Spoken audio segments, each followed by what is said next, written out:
Actually, I'm working in a radio network, in Salam Watan radio network in Afghanistan.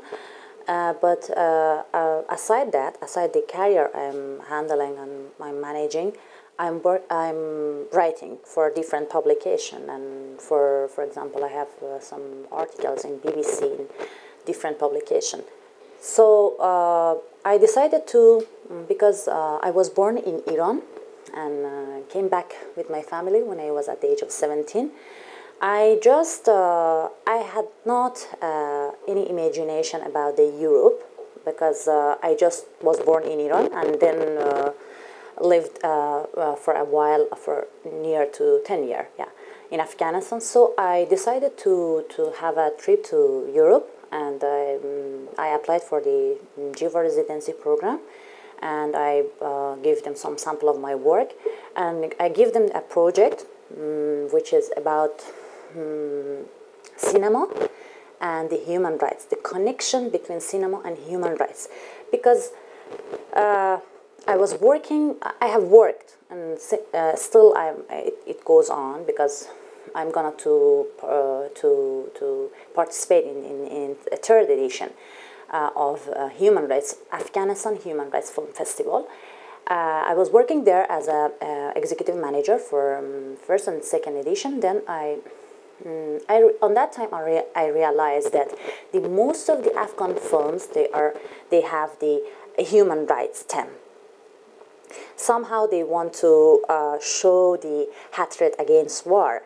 They want to explore the consequences of war, and the violence against human rights. Most of the films, they are related to women rights issues, the children issues, and this kind of issue.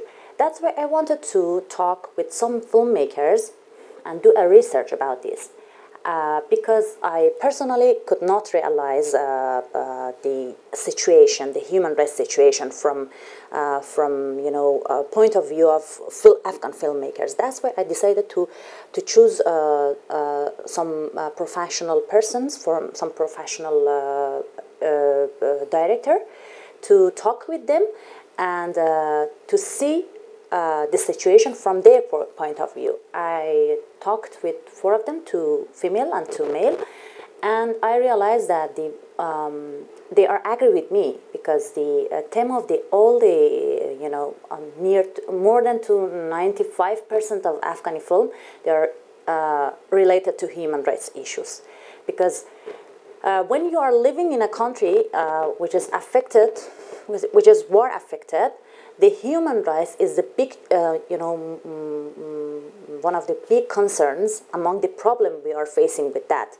Because in the war, you are deprived from your basic right, the right to live, the right to have access to education, or the right to even be protected against violence.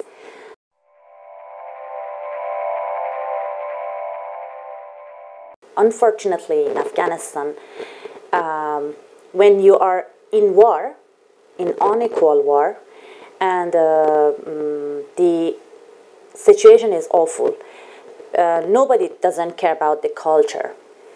And when the people have problem, when the people cannot live peacefully, they could not pay attention to culture, to artistic work. But we struggle, we do our best to bring the change through culture, to promotion and improvement in the culture and in art. So, for example, I can give you an example why we held the first and second edition of Afghanistan Human Rights Film Festival, because we realized that the government doesn't pay attention to Afghan cinema.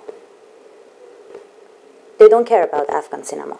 And even they are not interested to know about cinema, because cinema somehow show them the barriers, the social barriers that the government should pay attention. But the government, even many filmmakers, produce films related to the social barriers the country has. But and even Parliament House, the member of Parliament House didn't care about that. So in this way, you have to make your own way and make a hub. Afghanistan Human Rights Film Festival was a hub, is a hub to give the filmmakers this opportunity to come together and to talk and debate about the human rights values and civil values. Then they could show it, they can use their camera and they can show it in their entries, in their films, and the people can see the films. Then the human rights values can disseminate to them and generalize to the public, so you can bring the change. Because the mind of people is tired about the war.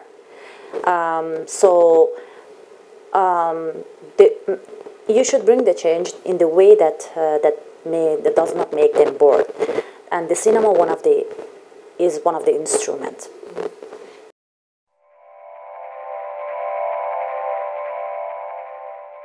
Unfortunately, when you are talking about the women in Afghanistan and their situation, immediately you should go through the violence, the women that they are under violence, because in the most cases the women, they are not free, they are under domination of the male-dominated society, and in many cases they are the violence are done by their families.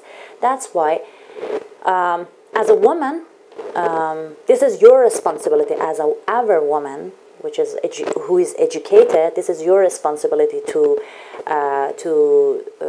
do your best because of their rights, because they are deprived from their rights, and you have to struggle against them. The thing that you can do for them is to be active in cultural activities, because you cannot be in the conflict with gunmen or Taliban. You have to be in your way, the way you can struggle, and it is just possible through the cultural activities, artistic activities, because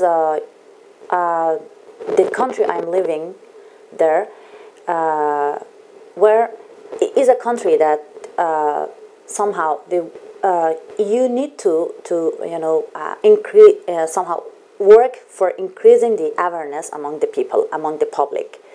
You should give them information about their rights, and not just to women, to men, for gender equality.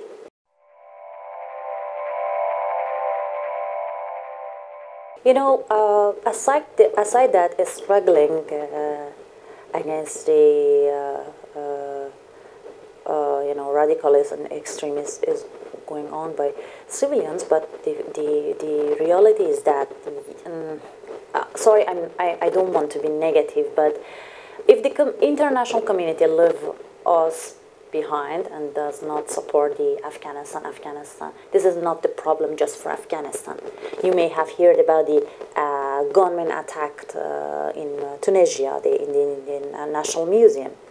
If you do not control them and do not destroy them, they will occupy. They will go to other countries, and they will create problem for other nations in different countries. I hope that the international society support Afghanistan and does not leave Afghanistan and Afghan women, and because if they leave us alone, so the radicalist activities and terroristic activities, they will grow up. They will you will face with growth of radicalism not in Afghanistan, in the region, and they could spread to other countries. That's why I hope that international society does not leave us alone. I hope.